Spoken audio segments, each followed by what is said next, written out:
사울이 죽고 나서 바로 다윗이 왕이 된 것이 아닙니다. 사실 이스라엘 전체 지파의 왕이 될 때까지 기간이 7년 6개월의 시간이 걸려요. 그래서 오늘 말씀처럼 7년 6개월 동안은 남쪽, 특별히 유다 지파를 중심으로 한 그곳의 왕으로 있었다라고 말하고 있습니다. 우리가 살펴본 것처럼 사울과 그리고 그 세 아들이 죽자 이스라엘 전체에 정치적 공백이 있었던 것이죠. 그래서 당연히 사울 왕가를 이어가는 이스보셋이라는 그 아들을 통하여 그 중심으로 왕을 세우는 그런 정치적 세력들이 있었습니다. 그리고 유다 지파, 이 한 지파는 이 다윗을 왕으로 세웠다라고 말하고 있습니다. 이렇게 나라가 나눠진 거죠. 그 1대 왕이 죽고 나자 곧바로 나눠진 것입니다. 이렇게 해서 이스라엘 안에 내전의 시대를 맞이한 거죠. 굉장히 어두운 시대예요. 이 하나님의 백성, 하나님의 나라가 나눠졌다라는 건 굉장히 마치 교회가 나눠지는 것처럼 굉장히 그것은 하나님께 아픔인 그런 시기입니다. 그런데요, 이 두 나라가 이렇게 세워지는 이 과정이 있잖아요. 그것을 우리가 찬찬히 살펴볼 때 우리 모두가 이 땅에서 하나님의 나라를 세우고 그리고 가정을 세우고 그리고 교회를 세우는 그러한 자리에 부르심을 받았는데 우리가 어떻게 우리의 삶을 세워야 될까라는 것에 대해서 하나님이 주는 가르침이 굉장히 많습니다. 그럼 먼저 한번 사울 왕과 이제 이스보셋으로 이어지는 이 왕가가 어떻게 세워지는지를 보면요, 이들은 요단 동편 마하나임 땅에다가 이제 이 왕가를 거기를 중심으로 한 나라를 세우는 게 봅니다.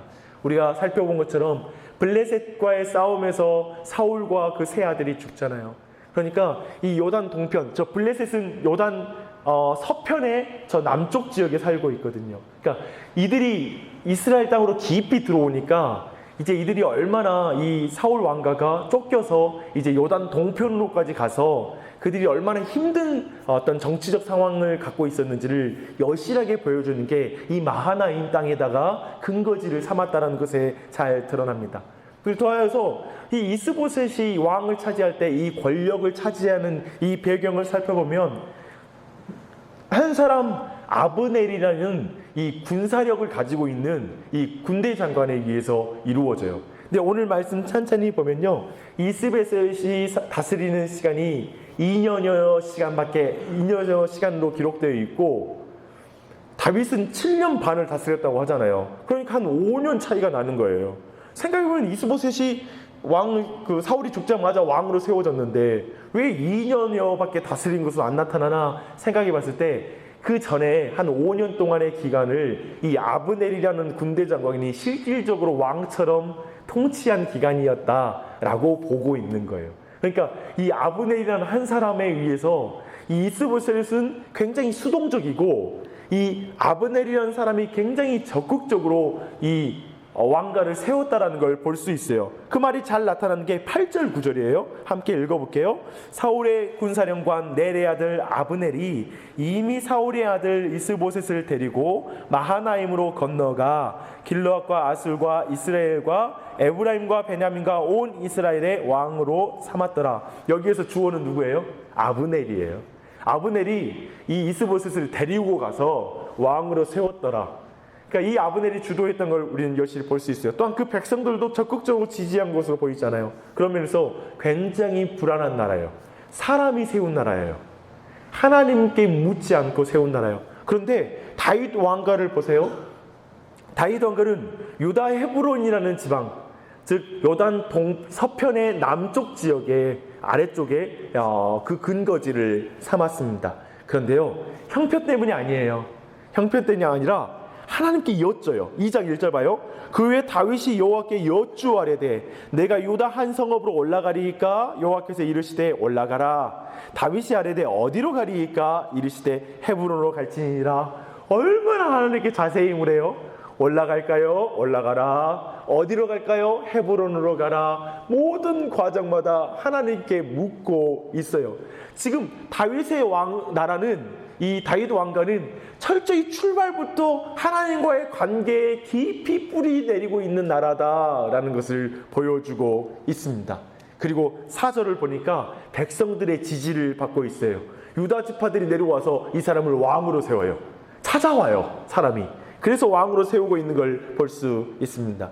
그리고 다윗은 이스보셋과 달리 모든 일에 주도권을 가지고 있어요. 자기의 가족들과 신하들 다 데리고 와서 헤브론에 올라와서 다 거기에 정착하게 만들고 거기에서 이제 긴 시간을 살아가게 되는 것입니다.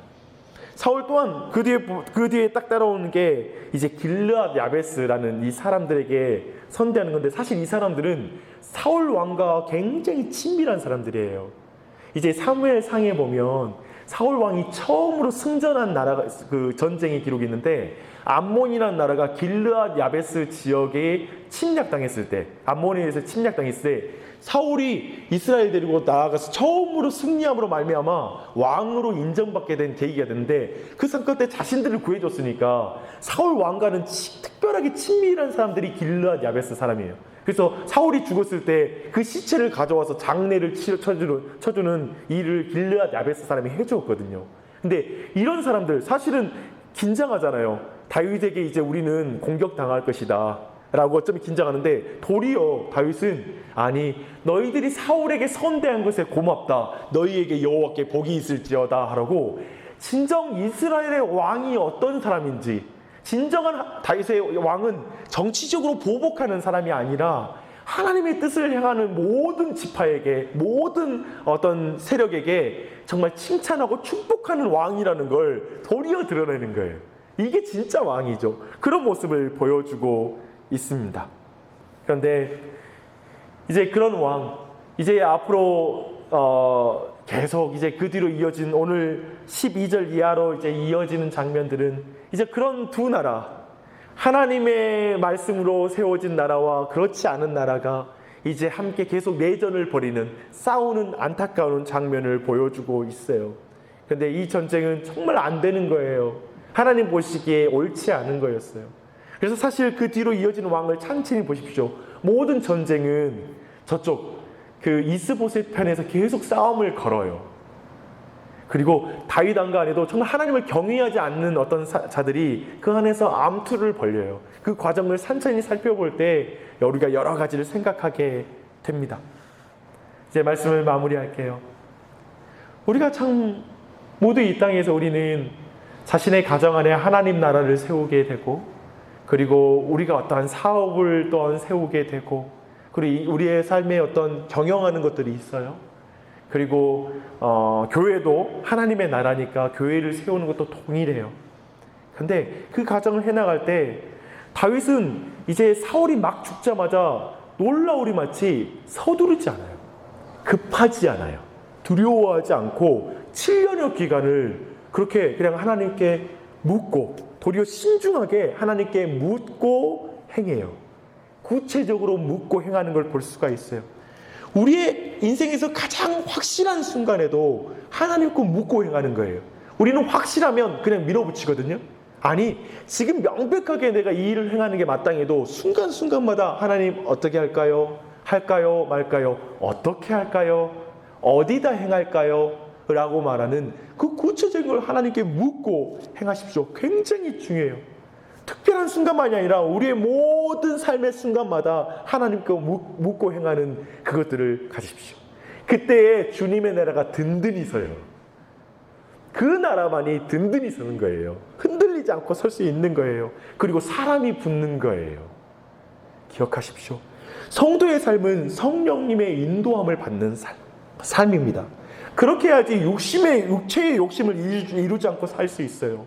그리고 모든 결과를 경험할 때 하나님만이 행하셨다는 걸 진짜 알게 돼요. 기도하고 행하십시오.